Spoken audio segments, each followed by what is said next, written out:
सदगुरु आचार्य श्री धर्म स्वरूप साहब जी पद में कहते हैं, तू चेत जा दीवाने अवसर भला मिला है, तू चेत जा दीवाने। वो कहते हैं चेत जाओ, संभाल जाओ, ये बड़ा सुंदर अवसर मिला है। मानव का शरीर मिलना अपने आप में सौभाग्य का सबसे पहला अवसर है। मानव शरीर के साथ साथ ये सत्संग सुनने का अवसर मिलना, ये मानव जीवन का दूसरा सौभाग्य है। और सत्संग, मानव शरीर मिल जाना, सत्संग सुनने की मन में इच्छा जग जाना, और संजोग से किसी कुशल सदगुरु का मार्गदर्शन मिल जाना, ये तीसरा सबसे बड़ा सौभाग्य है। और यदि ये तीनों सौभाग्य जिस व्यक्ति को नसीब हो गया, जिनके तकदीर में ये तीनों सौभाग्य आ गया, उस आदमी का भवसागर से पार होना निश्चित है, उसको कोई नहीं रोक सकता।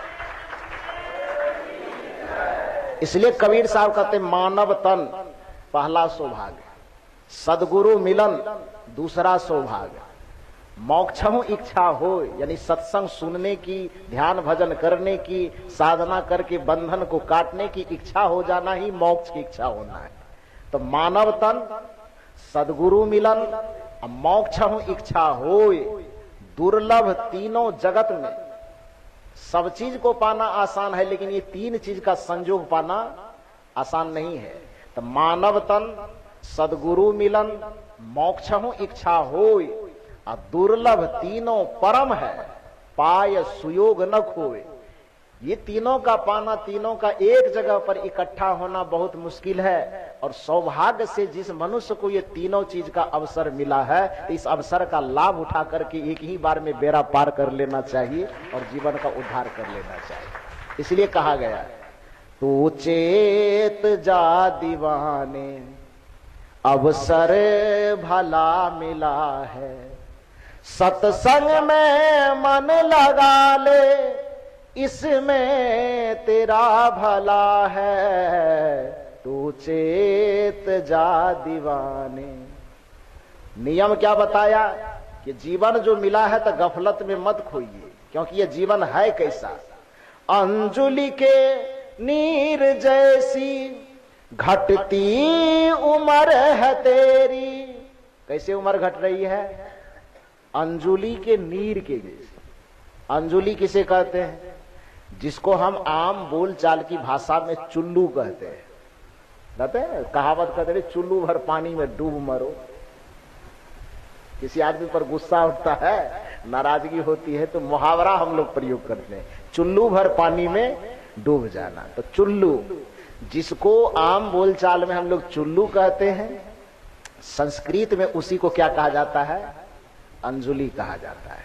तो अंजुलि के नीर जैसी, अंजुलि मन चुल्लू और नीर मन पानी। जैसे कोई व्यक्ति अपने चुल्लू में पानी भर ले, ठीक है, और चुल्लू में पानी भर के गर्व करे कि बाप रे हम तो सबसे बड़का धनवान, हमारा चुल्लू में पानी भरा हुआ है, आंख मूंद के रखा है और घमंड में फूल रहा है कि हमारा चुल्लू में पानी भरा हुआ है। अब 5 मिनट के बाद आंख खोलेगा, क्या मिलेगा? चुल्लू भरा भरा है, वो घमंड बचेगा? जिस चीज पर घमंड कर रहे वो चीज क्या हो गया? गायब हो गया। देखिए संत का क्या निवेदन है, अंजुलि के नीर जैसी घटती उम्र है तेरी। जैसे अंजुलि में पानी भरा हो तो धीरे धीरे एक एक करके बूंद चूते चूते चूते चूते एक समय ऐसा आएगा कि आंख बंद ही रहेगी, इधर डिब्बा गायब हो जाएगा। अंजुलि के नीर जैसी घटती उम्र है तेरी, घटती उम्र है तेरी, उसका तू मोह करके, उसी का घमंड करके, दो हमारा पास में पूरा जवानी पड़ा हुआ है, पोता के बियाह कर लेंगे तब भजन करेंगे, मकान बना लेंगे तब सत्संग करेंगे, देखा जाएगा। अरे आप जीवन में जो काम है वो काम करते रहो ना। काम करने से, सत्संग करने, भक्ति करने को क्या लेना देना है? भक्ति आपके मन की चीज है, काम करना वो आपके तन की चीज है। काम करते करते थोड़ा थोड़ा समय निकाल करके, अब काम करता तो आदमी सोने के लिए समय नहीं निकालता है, काम करता है तो भोजन करने के लिए समय नहीं निकालता है, काम करता है तो नहाने के लिए समय नहीं निकालता है, काम करता है तो क्या दोस्तों से परिवारों से बात करने के लिए मिलने के लिए समय नहीं निकालता है। तो जब काम करते करते और हर चीज के लिए समय निकाल ही सकते हैं आप, तो फिर भजन करने के लिए बुढ़ाड़ी का इंतजार क्यों करते हैं कि बूढ़ा पाएगा तब देखा जाएगा। सब काम निपटा लेंगे तब भक्ति करेंगे। अब सब काम निपटाने के बाद जो भक्ति करने की बात करता है, उससे बड़ा अज्ञानी आदमी संसार में कोई नहीं है। कहा जाता है कि एक महात्मा था, वो महात्मा एक गांव में गया और देखा कि इस गांव के जितने लोग हैं वो सब एकदम दुनियादारी में उलझा हुआ है, भक्ति भजन करना कोई चाहता नहीं। महात्मा जी सोचे इस गांव में सत्संग करके लोगों के अंदर भक्ति का प्रचार प्रसार किया जाए, लेकिन लोग सुनने के लिए तैयार होंगे तब ना। अब सुनने वाला ही ना तो सुनाया किसे जाए। तो महात्मा जी 2 दिन 4 दिन 10 दिन पूरे गांव को घूम घूम करके समझाने का प्रयास किया, लेकिन कोई भी सत्संग सुनने के लिए राजी नहीं हुआ। अंत में महात्मा जी अब सोचे कि इन लोगों को समझाने के लिए कुछ थोड़ा बहुत मतलब एक प्रयोग करना होगा, कुछ दिखाना होगा, तब जाकर के ये समझेगा। थ्योरी से तो समझ नहीं रहा, तो प्रैक्टिकल ही कुछ समझाना होगा। तो ऐसा सोच करके गांव के बाहर गए वो महात्मा जी। गांव के बाहर में एक नदी बहती थी, मान लीजिए गंगा नदी बहती थी, गंगा नदी। तो उस नदी के किनारे वो जाकर के बैठ गए, खाना पीना सब छोड़ करके अब बस अकेले चुपचाप बैठे हैं। तो अब नदी के किनारे गांव के कुछ लोग तो आना जाना करते ही थे। तो महात्मा जी को देखे कि एक दिन वो बैठे हुए हैं, गांव के लोगों को उस पर कुछ असर नहीं पड़ा, वो अपना है बैठा हुआ।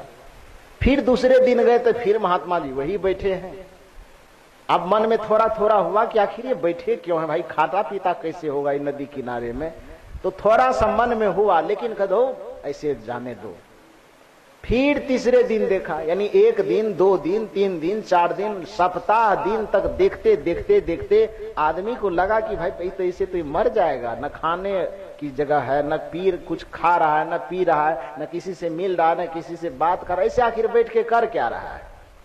तो धीरे धीरे एक व्यक्ति गांव में दूसरे के पास, दूसरा आदमी तीसरे के पास, चौथे पास, इस तरह से बात पूरे समाज में फैल गई कि भाई गांव में एक महात्मा यदि मर जाएगा तो हम लोगों को पाप लग जाएगा। चलो सब मिलकर के पूछते हैं कि महात्मा जी बिना भूखे, बिना कुछ खाए पिए भूखे प्यासे आखिर बैठे क्यों है, क्या चाहते हैं। तो सब लोग जो गांव के 20 25 50 लोग इकट्ठे हुए, बुजुर्ग लोग, अब वो जाकर के महात्मा जी को घेरे और महात्मा जी से कहा, कहां से आए हैं आप, क्या चाहते हैं, क्यों बैठे हैं यहाँ, वो भी भूखे प्यासे। इस गांव में आप भूखे प्यासे मर जाएंगे तो एक तो पाप लगेगा, दूसरी बदनामी होगी कि कैसा गांव वाला था कि एक महात्मा को खाना नहीं खिला सका, भूखे मर गए। तो दोनों लोक भी जाएगा और परलोक भी जाएगा, लोक में भी बदनामी और परलोक में भी बदनामी। तो इस वजह से आप बताइए कि ऐसा क्यों कर रहे हैं। महात्मा जी ने कहा हम कुछ कर नहीं रहे हैं, हम इंतजार कर रहे हैं, आप लोगों का कुछ हम बनाते नहीं है, बिगाड़ते भी नहीं है, और हमको कोई चिंता भी नहीं, किसी से कोई तकलीफ भी नहीं है, बस यहां बैठ करके हम इंतजार कर रहे हैं। तो लोगों ने पूछा इंतजार किसका इंतजार कर रहे हैं, और वो भी 7 दिन से भूखे प्यासे बैठ करके। तो महात्मा जी कहते कि हम इंतजार ये कर रहे हैं कि गंगा नदी का पानी जब पूरा सूख जाए तो एकदम खराव पहन के टहलते टहलते हम उस पार चले जाए। ठीक है कि हमको उस पार जाना है, अपना खराव पहन करके ही पार होना है। तो इंतजार यही कर रहे हैं कि नदी का पानी पूरा सूख जाए और उसके बाद इस पार से उस पार चले जाए। तो गांव के लोगों ने कहा दिमाग उमाग सही है कि रांची की व्यवस्था करें। ये पार ही जाना है तो नाव लगी हुई, बोलिए हम लोग व्यवस्था कर देते हैं। नाव से भी नहीं जाना है तो बगल में पुल है, पुल होकर के चले जाइए। महाराज ने कहा नहीं नहीं नहीं, ये तो मेरी समस्या नहीं है ना, हमारा संकल्प यही है कि हमको पुल होके पार नहीं करना है, हमको नाव से भी पार नहीं करना है। मेरा शपथ यही है, जिद यही है कि नदी की धारा सूखेगी सब पानी खत्म होगा तब हम इस पार से उस पार जाएंगे। गांव के जो लोग इकट्ठे हुए तो उसने कहा सचमुच ये पागल आदमी है कि नदी का पानी कहीं सूखेगा, न नदी की पानी सूखेगी नहीं पार होगा, यहां बैठे बैठे जिद में मर जाएंगे।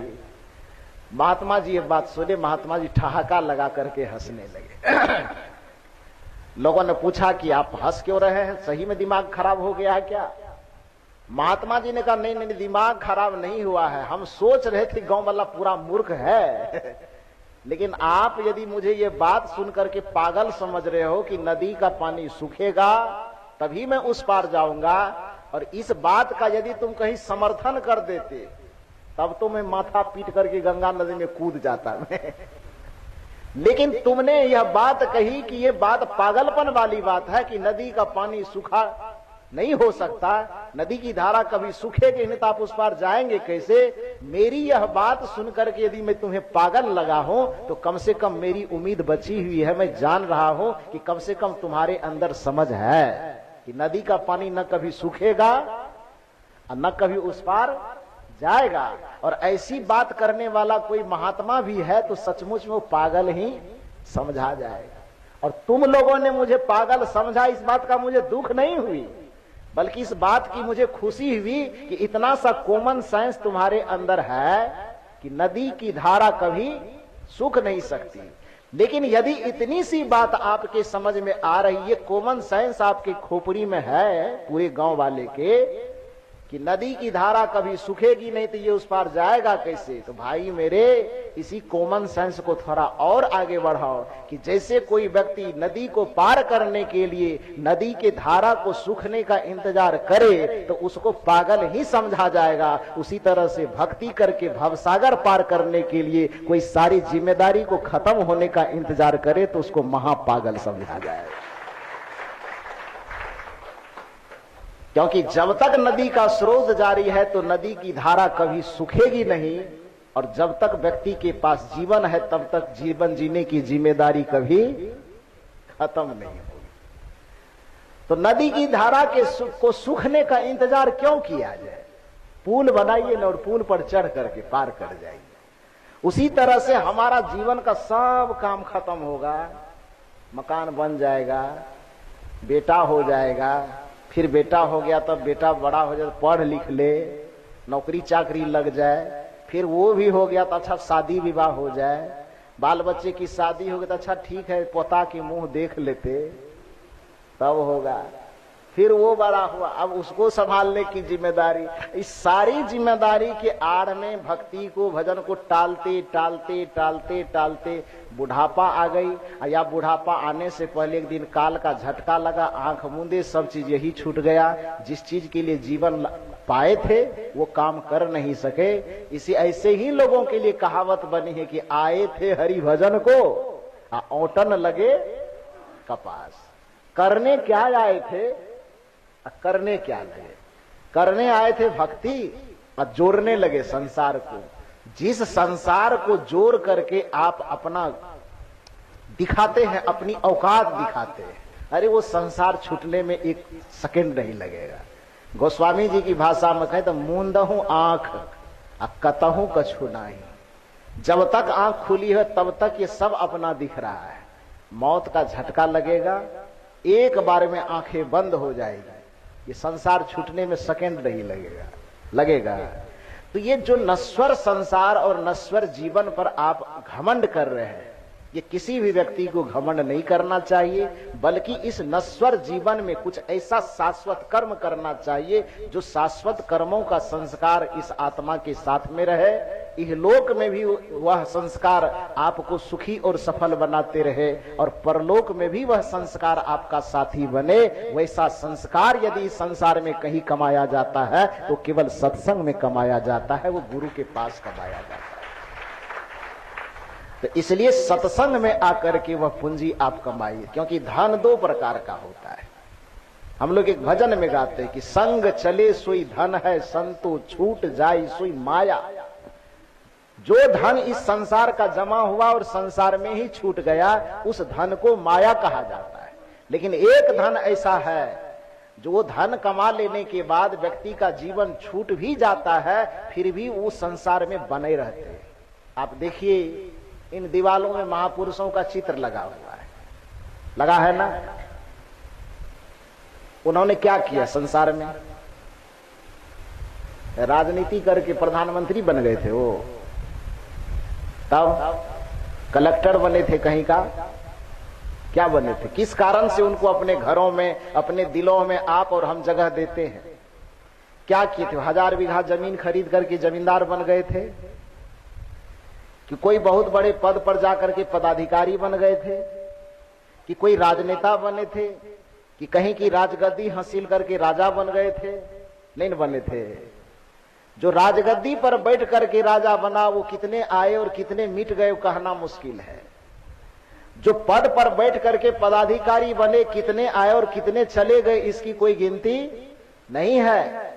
जो अपने तलवार की ताकत दिखा करके दुनिया को अपने कब्जे में करना चाहे वो कितने आए और कितने चले गए इसकी कोई गारंटी नहीं है। लेकिन जिसने पूरे संसार को छोड़ करके केवल भगवान को, केवल अपने अंतर में बैठे परमात्मा को पकड़ लिया, दुनिया मिट जाने के बावजूद भी उसके हस्ती को कोई मिटा नहीं सकेगा। यही वो महापुरुष। उन्होंने उस धन को नहीं पकड़ा जो धन छूटने वाला है। ये सारे के सारे संत जिन्हें हम कहते हैं, गुरु हमें जिन्हें कहते हैं, महात्मा हम जिन्हें कहते हैं, उन्होंने कौन सा धन पकड़ा? वो आत्मधन पकड़ा, ईश्वर धन को पकड़ा, परमात्मा धन को पकड़ा। तो मैं ये नहीं कह रहा हूं कि आप काम धाम मत कीजिए, घर मत बनाइए, कि जमीन मत खरीदिए। मैं ये कह रहा हूं कि ये काम धंधा जमीन जायदाद के चक्कर में आप असली धन को ही क्यों छोड़ दे रहे हैं? इधर भी कीजिए, उधर भी कीजिए। कबीर साहब की भाषा में कहें तो सुकृत कर ले, नाम सुमेर ले, दोनों काम करो। गोस्वामी जी की भाषा में कहें तो कर से कर्म करहु विधि नाना, असुरत रहे जहां कृपा निधाना, दोनों काम हो जाएगा। कबीर साहब की दूसरी भाषा में कहें तो जो तू आया जगत में तो ऐसा कर ले, कर साहब को बंदगी, परमात्मा का स्मरण कर ले। अब भूखे को कछु दे, भूखे को, लाचार को, विवश को इस संसार में कुछ दीजिए। अपने सामर्थ्य से कहें कबीर कुछ उद्यम कीजिए, आपे खाए और को दीजिए, परिश्रम करके कुछ जमा कीजिए, खुद भी खाइए, और आपके पास सामर्थ्य हो, क्षमता हो तो दूसरे को भी खिलाइए। इसी तरह खा करके, खिला करके दुनिया से हंसते हंसते चले जाइए। अपने जीवन से दूसरे के जीवन में कुछ योगदान दीजिए। अपने जीवन को चलाने के लिए दूसरे का खून मत बहाइए, दूसरे को तरफ मत दीजिए, दूसरे को पीड़ा मत दीजिए, दूसरे के परिवार के आंख में आंसू मत घोलिए। चाहे वह परिवार आदमी का हो, कि चाहे परिवार पशु का हो, कि चाहे वह परिवार पक्षी का हो, परिवार सबका परिवार है। सब अपने बाल बच्चों के साथ खुशहाल जिंदगी जीना चाहता है। अरे पशु पक्षी की बात तो छोड़ो, एक चींटी भी चाहता है कि हमारा परिवार का कोई आदमी बिछुड़े।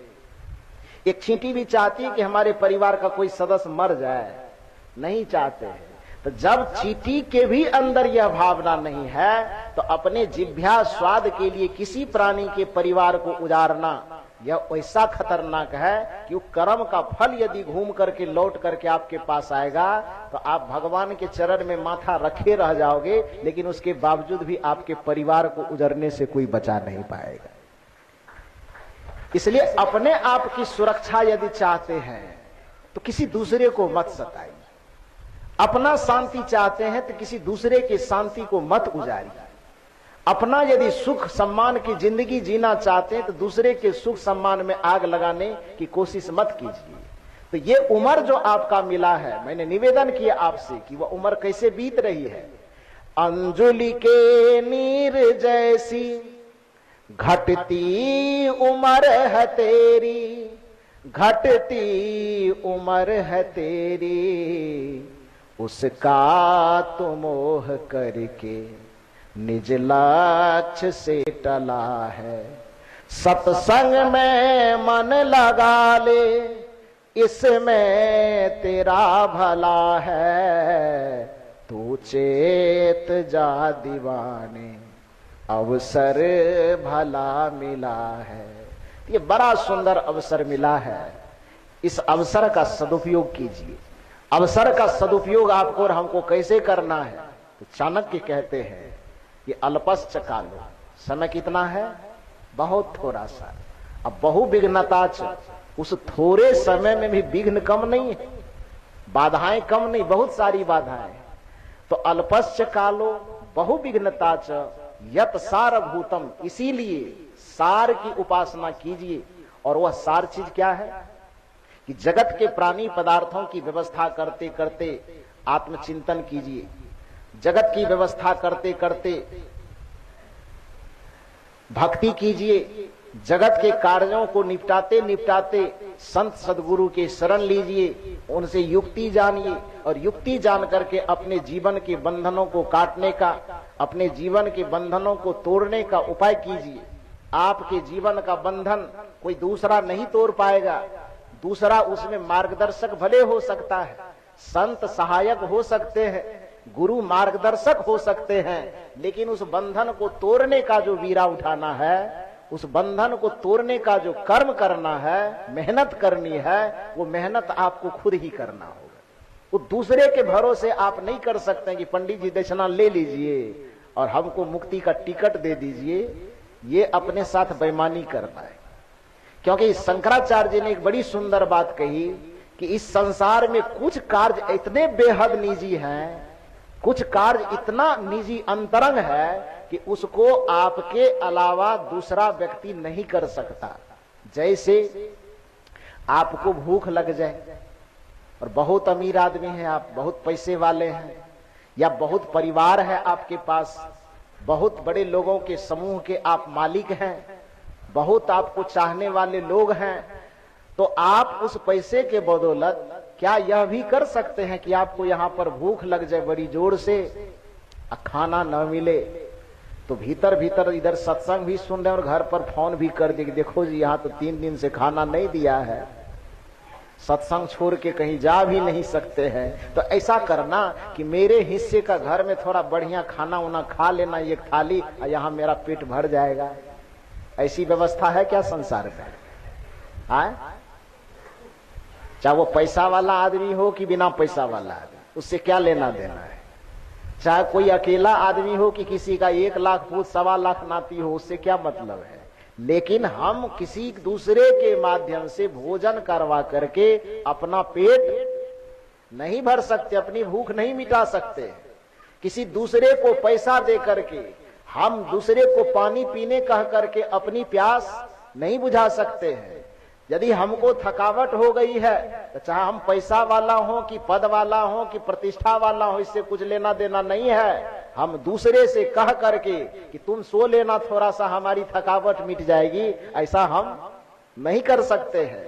हमको पेट में दर्द उठ जाए तो हम किसी चाहने वाले को यह सूचना नहीं दे सकते हैं कि तुम मार्केट में हो तो एक टेबलेट खरीद करके उधर खा लेना, यहाँ मेरा भूख क्या होगा, मेरा तबीयत ठीक हो जाए, मेरी बीमारी ठीक हो जाए, ऐसा कदापि नहीं हो सकता है।